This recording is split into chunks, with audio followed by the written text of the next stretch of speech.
A revogação do ato administrativo ocorre nas hipóteses de ilegalidade, devendo retroagir com efeitos ex tunc, para desconstituir as relações jurídicas criadas com base no ato revogado. Falso. Não é revogação. É o quê? A anulação. Existe uma diferença entre revogação e anulação. Qual é a diferença? A anulação ocorre quando o poder público... É isso aqui. A anulação é isso aqui. A anulação ocorre nas hipóteses de ilegalidade, quando o poder público tem o dever de anular o ato administrativo. E essa anulação ela tem um efeito ex tunc, ela retroage, ela sai desconstituindo tudo que foi feito durante esse período. Já a revogação é por uma questão de mérito. A revogação ela tem a ver com a questão de conveniência e oportunidade. Então, revogação é conveniência e oportunidade. Então, revogação é uma questão de conveniência e oportunidade. A revogação ela tem um efeito ex nunc, ou seja, dali para frente o Estado se arrependeu de ter praticado o ato. Não houve nada ilegal, ele se arrependeu. Era uma rua que é contramão, que ele acha que agora não é mais contramão. Então é dali para frente. Preserva. Exato. Tudo que aconteceu até aquele momento está preservado. Ele não pode penalizar de passou, nem tirar os direitos das pessoas. Mas dali para frente é outra história. Isso. A revogação só pela administração pública. Só pela administração pública. Revogação. A anulação, lembra, a anulação é mais grave. A anulação é uma coisa ilícita. Se é ilícito, o judiciário pode intervir. Se é ilegal, o judiciário pode intervir. Tá? Então aqui só administração. A anulação, o judiciário pode anular. Diga.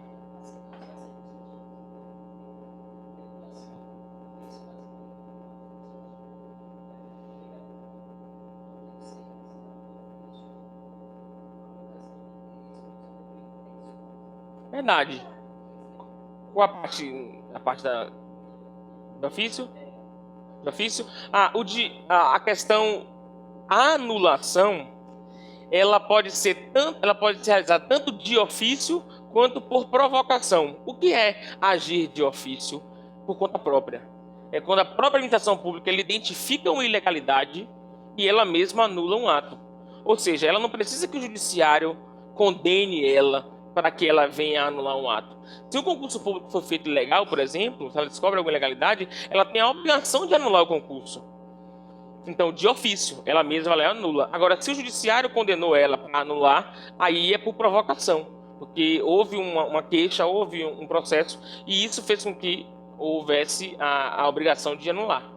Então, a anulação pode ser tanto de ofício quanto por provocação.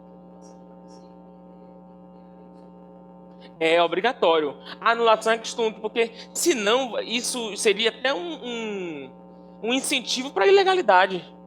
Imagina, eu desvio o dinheiro hoje, é ilegal, né? Aí anula um ano depois, então não vou ter que devolver? Entende? Então tem que devolver. É questão que vai, desde o começo que eu fiz o erro, eu tenho que estar consertando tudo. Isso, na anulação, na revogação para frente, ok?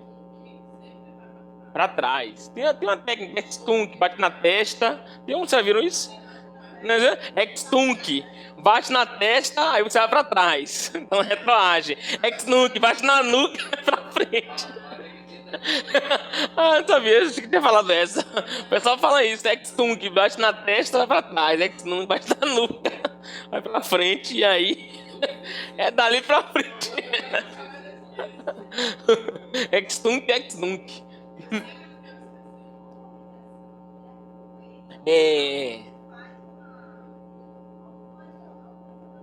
E isso, a convalidação é quando ele pega um ato que tem alguma ilegalidade, algum erro, tá vendo, né? Algum erro na forma, sobretudo na forma e no objeto, uma forma um decreto e a resolução, uma assinatura que não tem, então ele vai lá e convalida, ele aproveita o mesmo ato. Convalidar é fazer aquele ato tornar válido, é diferente de converter. Na conversão ou sanatória é quando ele pega um ato, aquele que está errado, não dá para aproveitar, ele converte em outro que daria para ser feito. Entendeu? Então, convalidar é o mesmo, converter é ou tornar outro. Diga. Retroativo. Retroativo. A presunção, tem até a presunção de veracidade. A presunção de veracidade, considerada um dos atributos do ato administrativo, diz respeito aos fatos, razão pela qual, quando a administração pública alega determinado fato, presume ser este verdadeiro, tal como sucede com os atestados, as declarações e certidões. Verdade. Quando ela alega uma coisa, a gente parte do pressuposto que é verdadeiro. Se ela dá uma declaração, sabe o que é presunção de veracidade? É fé pública. Deixa eu ver, falar, essa pessoa tem fé pública, esse documento tem fé pública. Ou seja, foi o poder público que diz. Se eu tenho escritura de um imóvel do cartório, presumidamente que o imóvel é meu. Né? Então, verdade. Exato. Verdade.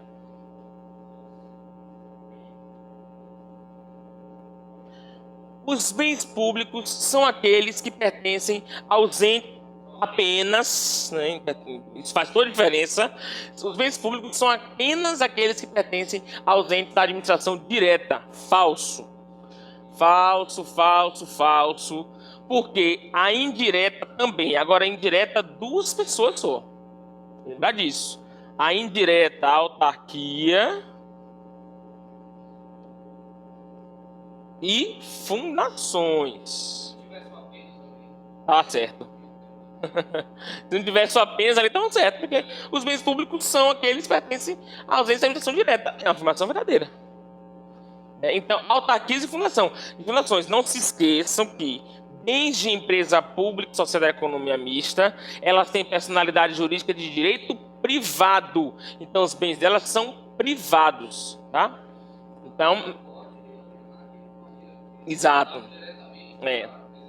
Exatamente. Aqueles que são, ainda que seja empresa pública ou sociedade de economia mista, aqueles que estão sendo utilizados diretamente na prestação do serviço público, ali eles recebem a proteção como se fosse um bem público, tá? Mas os outros, né, são bens, não pode ter penhorado, né? Pode, exato. Deixa eu ver. Falso, né? Se apenas aqui destrói a vida do concurseiro.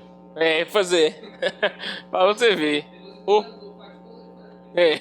Falso.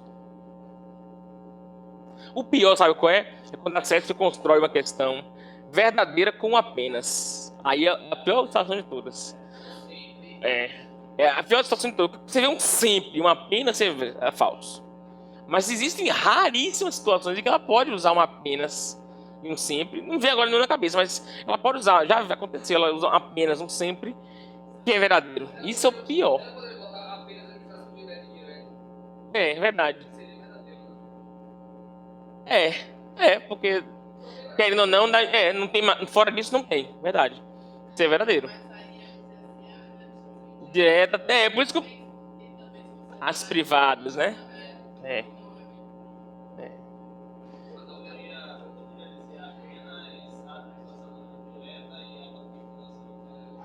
Aí tá verdadeira.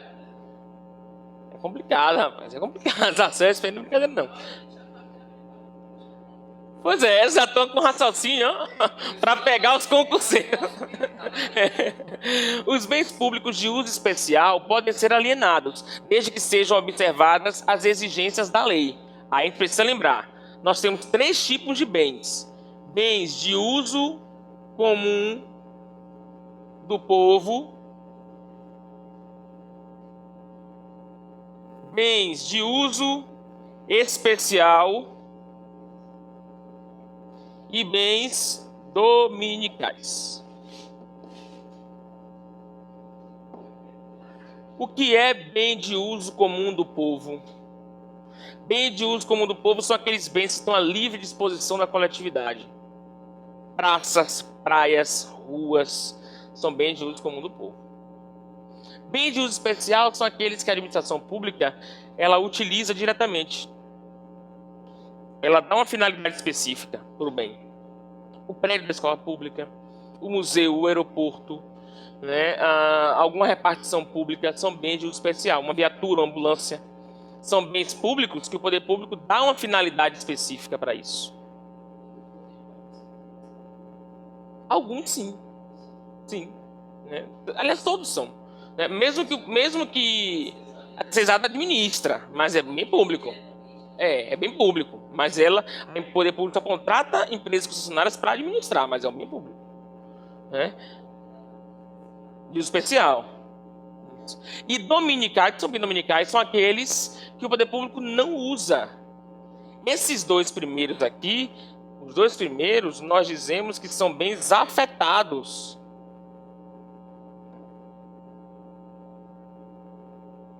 Bens afetados. Esse daqui são chamados bens desafetados. O que é um bem afetado? Um bem afetado, a afetação significa destinação pública. Bens afetados são aqueles que possuem destinação pública. Tá? Um bem desafetado é que não tem destinação pública. Então, o poder público só pode vender que tipo de bens? Os que estiverem desafetados, os dominicais. Desafetar terras abandonadas, uma viatura que a polícia não use mais e desafete e coloque lá sem... Ela tem que desafetar. Por exemplo, aquele terreno ali do Guatemi, lá do Guatemi, ele vai ser vendido. Vocês sabem qual é? O lado que ficam os táxis ali. Do lado do Guatemi, ali pelo caminho das árvores, entrando ali na... Onde ficam os táxis ali, né? A prefeitura vai vender aquele terreno. O que foi que ela fez? Aquele terreno ele estava afetado, ao local dos táxis ali. Ali é uma afetação, né? Deu destinação pública. Ali ele publicou uma lei desafetando, né, esse bem. E somente quando desafetou esse bem é que vai poder vender a partir de agora. Então, um bem de uso especial não pode ser alienado. Só pode ser alienado se estiver desafetado. Ou seja, tem que ser um bem de uso dominical. Tem que estar desafetado. Tá? Diga. Essa aula? Tem. De bens públicos, agora eu não saberia dizer a sequência.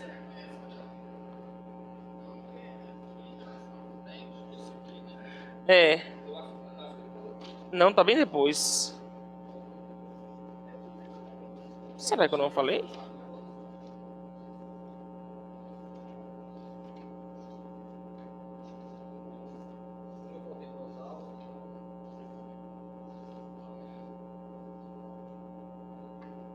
Será que eu não falei? Trouxe. Tem um edital aqui? O edital não, Será que não vai cair esse assunto e eu acabei voltando? Eu tô achando você meio perdido mesmo na questão. Parece que o Paulo não sabe o que é um assunto fácil desse, não sabe? Não, aqui tem no início da apostila, né? Deixa eu dar uma olhadinha. Porque aí pode ser eu mesmo que tenha também. Aqui. Pode ser que nem encaixe esse assunto que eu tô aí enchendo a cabeça de vocês.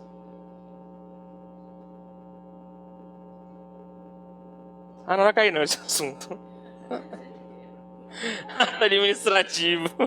Não vai cair não. Vai cair não, graças a Deus. Menos um. Eu tô achando estranho vocês me perdido, olhando assim. Eu, desafetação, vocês olhando. Ninguém se manifestando. Não vai cair não. Não, porque são desafios.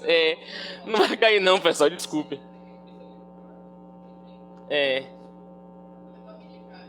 Mas de qualquer forma você já consegue responder agora, né? Aliás, não, isso aqui é verdadeiro, porque olha, os bens públicos de uso comum do povo e uso comum e os bens dominicais são falso. Falso que os dominicais podem ser alienados, né? Enquanto conservarem na sua qualificação na forma de determinar.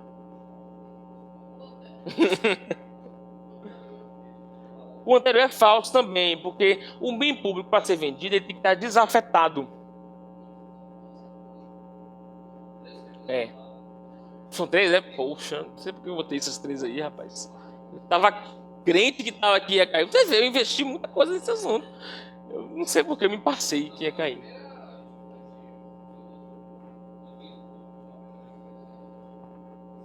Isso aí sabia. Falsa. As duas que são falsas, tanto essa quanto essa aqui, né, são falsas. Tem outro também. São bens públicos de uso comum do povo, aqueles especialmente afetados aos serviços públicos, como, por exemplo, aeroportos, escolas, hospitais públicos. É falso. Aqui é bem de uso especial. Bem de uso comum do povo é aquele que estão ali, livre, floresta, rua, praia, né? Tudo isso é bem de uso comum do povo. Bem de uso especial não quer dizer que o povo não possa usar.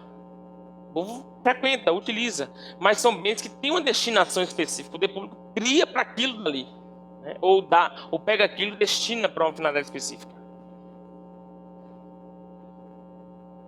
Devido à indisponibilidade do interesse público, não se admite o reconhecimento espontâneo pela administração de sua obrigação de indenizar por ato danoso praticado por um de seus agentes.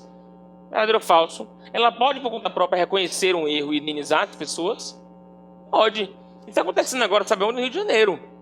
Com aquela queda da ciclovia, o poder público procurou as famílias das vítimas e está tentando fechar uma negociação para indenizar. Não é? Então, devido à indisponibilidade do interesse público, não se admite o reconhecimento espontâneo falso. Pela administração de sua obrigação de indenizar é falso, pois espontaneamente a ideia seria essa, aliás, né? Que não se precisasse entrar a via judicial para reconhecer um direito do cidadão ou da família. Sim.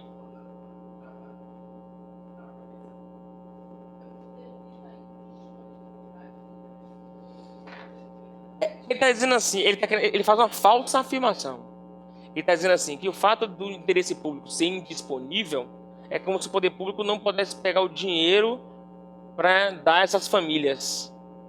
É uma falsa afirmação isso, entendeu? Eu entendi que ele quis criar essa falsa afirmação. Ele está sugerindo que, olha, isso é indisponível. Tipo, não pode mexer no dinheiro. Tem que esperar uma condenação. Mas aqui pode. Exato. O que ele quis sugerir é isso. Exato. Então aqui pode, porque trata-se de uma indenização, de uma questão de justiça para os familiares, para a pessoa, né? Danoso, praticado por muitos agentes.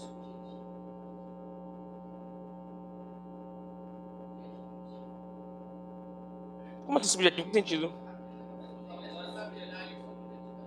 Ah, tá. Ele tem que avaliar. Em relação do Estado para o cidadão, é objetiva. A responsabilidade é objetiva. Do Estado para o cidadão. Do agente público para o Estado, é subjetiva. A questão não é essa discussão, se é objetivo ou se é subjetivo. Pense na seguinte situação. São 3 elementos, não é isso? Da responsabilidade. Não é a conduta, o dano e o nexo.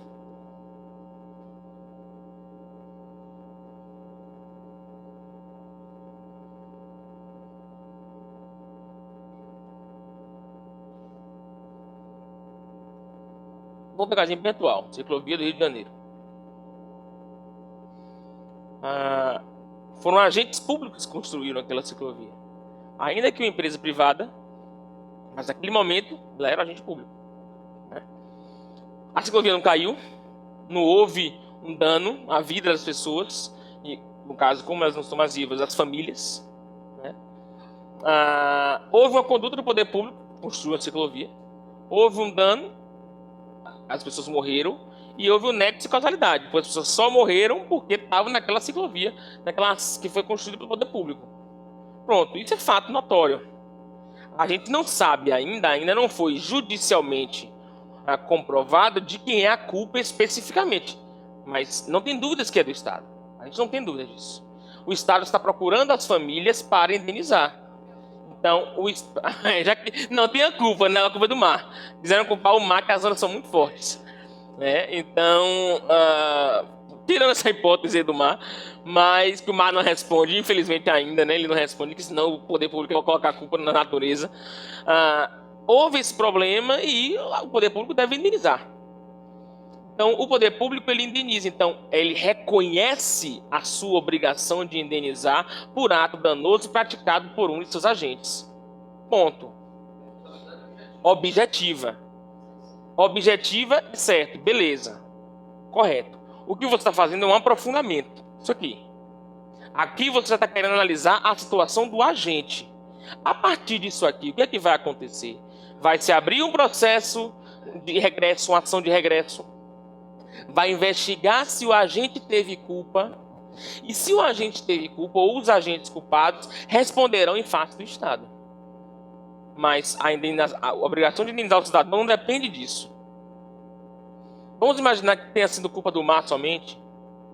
Não importa. As pessoas morreram por uma coisa que o Estado fez. Então, nesse caso aqui, porque algum erro deve ter ali. Porque a gente não pode enquadrar isso como caso fortuito força maior. Não foi nada, são ondas que batem daquele jeito ali todos os dias. Ou com uma certa regularidade em um período do mês, né? Existe aquilo daí. Não foi um tsunami. Se viesse um tsunami, daí tudo bem. Né? Mas não é um tsunami. Então, naquela hipótese ali, ainda que ninguém seja culpado depois lá, né? Mas o Estado tem que responder. Né? Tem que responder, exato. Isso, exato.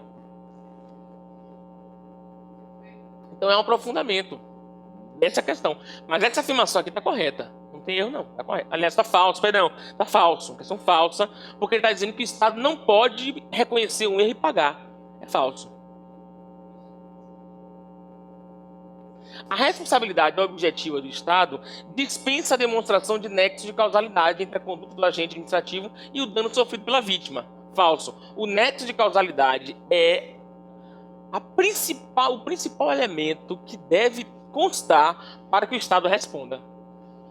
Porque se não existir nexo de causalidade, meu povo, não existe responsabilidade civil. Né? Se viesse um tsunami, e derrubasse a ciclovia, o Estado não responderia para quem morreu. Para as famílias, né, obviamente, de quem morreu. Por quê? Porque foi um fato, não houve nexo de causalidade.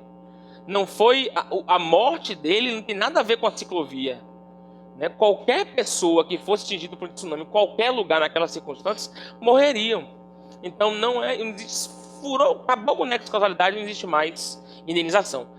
Tem que ter nexo de causalidade. Aliás, é o argumento que o Estado usa para não querer indenizar as pessoas. Ele sempre tenta cortar o nexo de causalidade. Ele diz que não tem nada a ver, que isso poderia acontecer em qualquer lugar. Não foi comigo, eu não vi. No Brasil é comum. Eu não sabia, então... No Brasil é comum isso aí. Então, né, deixa eu ver. Falso.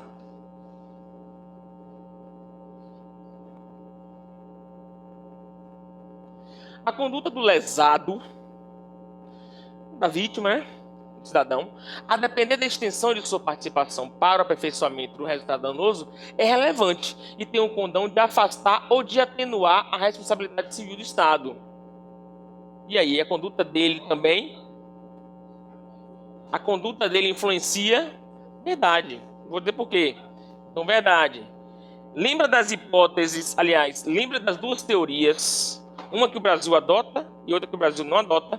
Uma teoria do risco integral e outra teoria do risco administrativo. Nós adotamos a do administrativo. Isso. Mas salvo o integral naquele caso de dano nuclear, dano ambiental, aí é risco integral. Mas o que é o risco administrativo que nós adotamos? É a teoria de indenização de que o Estado deve indenizar salvo duas hipóteses. Primeira, caso fortuito ou força maior, como por exemplo tsunami, o Estado não indeniza, né, porque foi um caso fortuito, força maior. Ou culpa exclusiva da vítima. Por exemplo, quando a pessoa se joga de um viaduto e você atropela, você não teve culpa, o Estado não tem culpa, né? Se for a viatura que atropelou.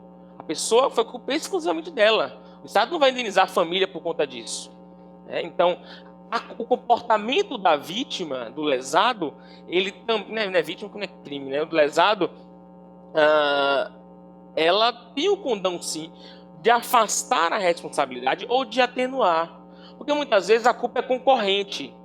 A pessoa está atravessando na rua fora da faixa, a culpa é da pessoa, mas a viatura vinha 150 km por hora sem nenhuma necessidade. Então a culpa é concorrente.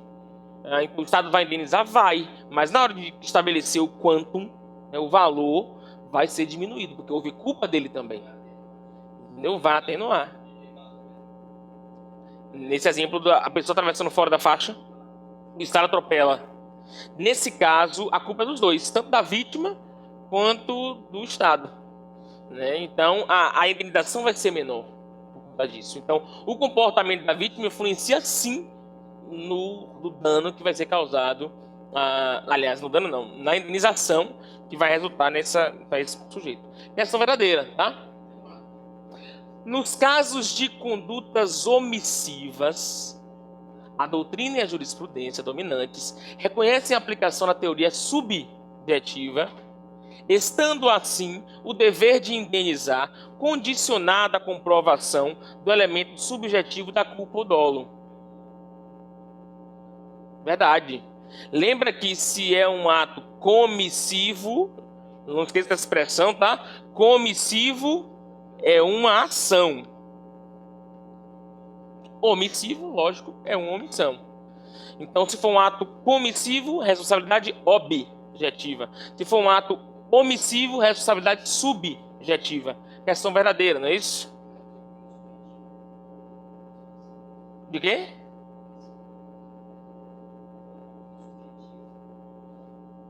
Sim, sim.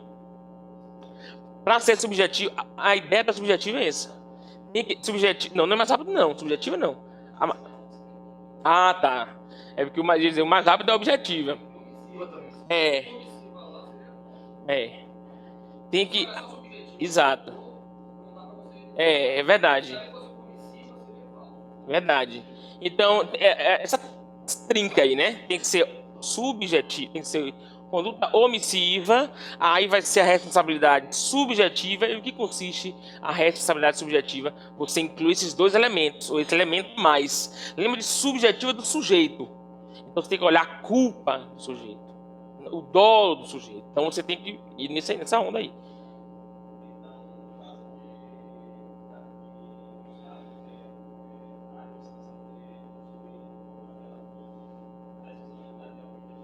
Em face do cidadão? Sim, é objetiva. Agora a administração pública vai investigar de quem construiu, se houve culpa ou dolo das pessoas que construiu. Pelo que me parece, já estão identificando a culpa. Culpa é quando você não tem intenção, viu? Ninguém construiu aquela ciclovia para cair e matar alguém planejando isso. Mas parece que eles nem consideraram a onda. Eles fizeram a ciclovia sem considerar. Eu vi. Uhum.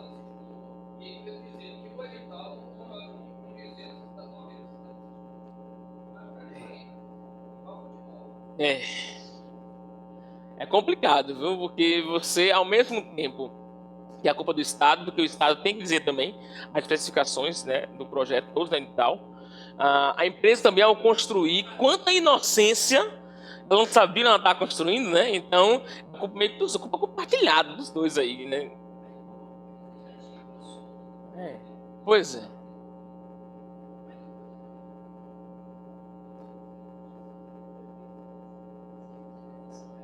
Pois é. Eu não entendo muito, então fico só.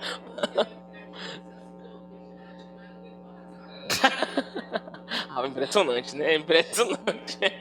Impressionante. Entre as sanções para. Aqui a gente já entra em improbidade administrativa. Entre as sanções para a prática de atos de improbidade administrativa prevista na Lei 8429/92, inclui-se a suspensão dos direitos políticos que não se encontra expressamente previsto na Constituição Federal. Falso, né? Pois está previsto sim na Constituição Federal. Essa. Sim.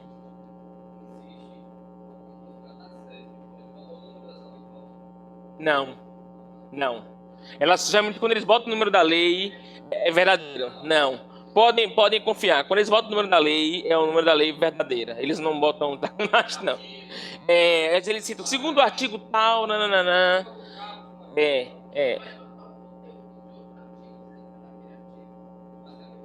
Não. Aí é mais falso. A não ser, A não ser.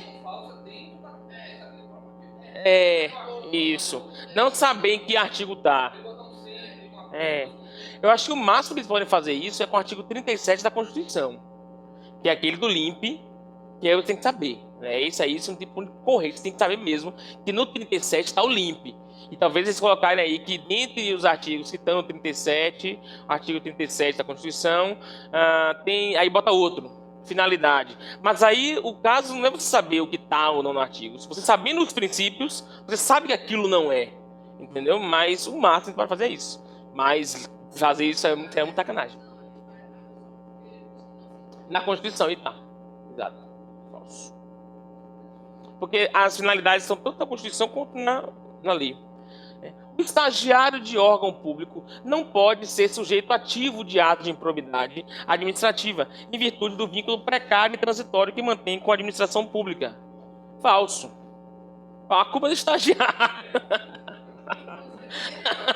Inclusive é ele que é o culpado. É ele, a função do estagiário é essa. O erro é do estagiário. Então, brincadeiras à parte, a gente sabe que o sujeito ativo da improbidade administrativa pode ser tanto o agente público quanto o particular. Até o particular que não seja estagiário, ele, se de alguma forma colaborar com a improbidade administrativa, ele vai ser responsável também.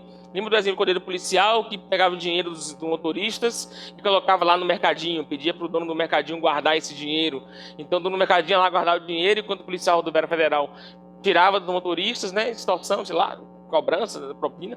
E aí, esse particular que guarda o dinheiro também responde por improbidade administrativa. Exato. Falso. É transitório precário. Porque o contrato de estágio pode ser quebrado a qualquer momento, né? Mas não deixa de ser um sujeito ativo, responsável, exatamente. Ele é falso. Essa é a última, penúltima, né? As sanções previstas na lei de improbidade administrativa possuem natureza eminentemente penal. Falso, lembrem. Improbidade administrativa é um ilícito que civil. Improbidade administrativa não é crime. Improbidade administrativa não é uma infração administrativa, apesar desse nome. Improbidade administrativa é um ilícito civil. Tá? A indenização que se paga na esfera civil é algo do processo de tribunal de justiça comum. Tá? E isso não impede que seja um crime também, mas aí é outra história. Não existe crime de improbidade.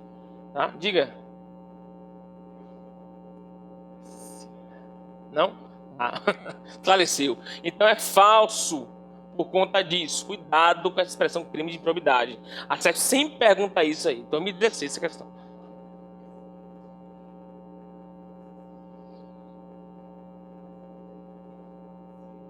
Sim.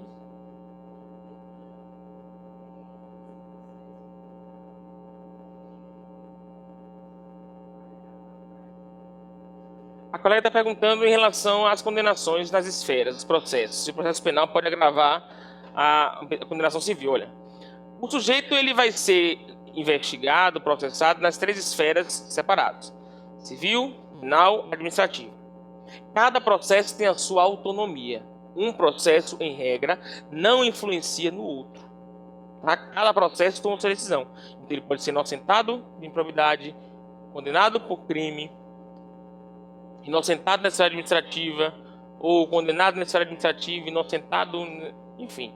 Ora, cada julgamento, cada esfera vai julgar da forma como bem entender. Somente em 2 hipóteses é que o julgamento na esfera penal vai absolver ele nas outras 2 esferas obrigatoriamente. 2 hipóteses. Quais são essas hipóteses? Se ele for absolvido na esfera penal por negativa de autoria, ou seja, ele não foi o autor, foi comprovado que ele não foi o autor do crime, ele tem que ser absolvido nos dois outros, civil e administrativo. E se houver negativa de autoria e inexistência do fato, se provar que não houve o fato, não ocorreu o fato, então negativa do fato ou negativa de autoria, são as duas hipóteses que, se ele for absolvido, tem que absolver nas outras duas também. Uma pegadinha que a CESP sempre faz. Repare. A CESP pode dizer o seguinte: se ele for absolvido na esfera penal por falta de provas, ele deve ser absolvido em todos os outros. Falso. Falta de prova na esfera penal absolve a pessoa. Mas possa ser que tenha provas suficientes para a esfera da improbidade administrativa na outra instância. Então, uma coisa não impede a outra. Então, se ele foi inocentado por falta de provas, não vai ser absolvido. Tá? Agora, somente ele for inocentado por negativa de autoria ou inexistência ou negativa do fato, é que ele vai ser obrigatoriamente absolvido em todas. Então, ilícito civil a improbidade administrativa, não é penal. Cuidado com isso. O agente público que, no exercício de suas funções, enriquece ilicitamente, deve perder os bens acrescidos irregularmente ao seu patrimônio. Não? Você acha que não? Como assim? É verdade. Todas, que é SUSESP. É o quê? Não. Ele deve ser, porque ele vê assim que na realidade não acontece. Ele vai pegar esse candidato, que ele vai pensar na política brasileira e aí vai achar que isso aqui é falso, né? São CESP, né? Isso aqui mesmo. O agente público que no exercício de suas funções enriquece ilicitamente deve perder os bens acrescidos. Você fica com, né? Não, é porque é o seguinte, as questões, geralmente de provas, elas têm uma forma de ser elaborada.